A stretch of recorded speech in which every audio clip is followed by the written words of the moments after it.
ایک دفعہ کا ذکر ہے کہ ایک چھوٹے سے تالاب پر ایک بطخ رہتا تھا جس کا نام سورج تھا۔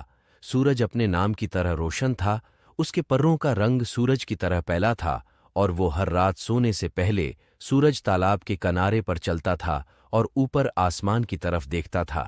آسمان پر ٹمٹماتے اور جلملاتے ستارے اسے بہت اچھے لگتے تھے، اور وہ ان چمکتے ستاروں کی تعریف کرتا تھا اور اپنی آنے والی مہم جوئی کے بارے میں خواب دیکھتا تھا۔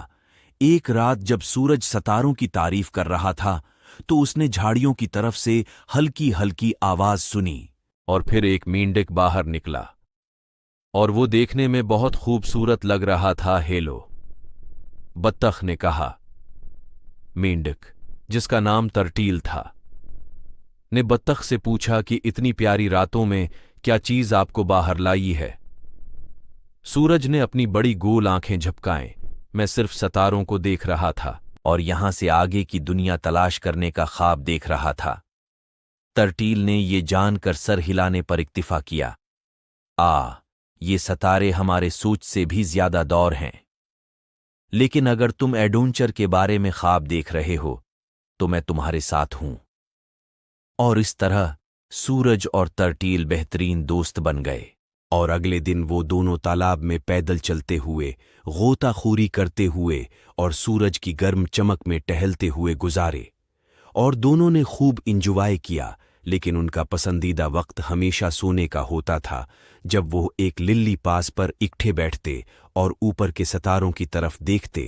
ایک رات جب وہ ستاروں کی تعریف کر رہے تھے، ترٹیل نے آسمان میں ایک خاص طور پر روشن ستارے کی طرف اشارہ کیا۔ کیا تم نے وہ ستارہ دیکھا ہے سورج؟ ترٹیل نے پوچھا۔ اس کی آواز میں حیرت بھری ہوئی تھی۔ یہ خواہش مند ستارہ ہے، کہتے ہیں کہ اگر تم اس پر کوئی خواہش کرو تو تمہارے خواب پورے ہوں گے۔ سورج کی آنکھیں جوش سے پھیل گئیں۔ واقعی؟ ہم کیا چاہتے ہیں؟ ترٹیل مسکرایا۔ بطخ نے کہا، ٹھیک ہے، میں نے ہمیشہ تالاب سے آگے کی دنیا کو تلاش کرنے کا خواب دیکھا ہے۔ ان کی آنکھوں میں خاص چمک تھی، اور پھر سورج اور ترٹیل نے اپنی آنکھیں بند کیں۔ لیکن وہ دونوں ستارے سے زیادہ اللہ پر یقین رکھتے تھے، اور دل میں دونوں نے اللہ سے دعا مانگی۔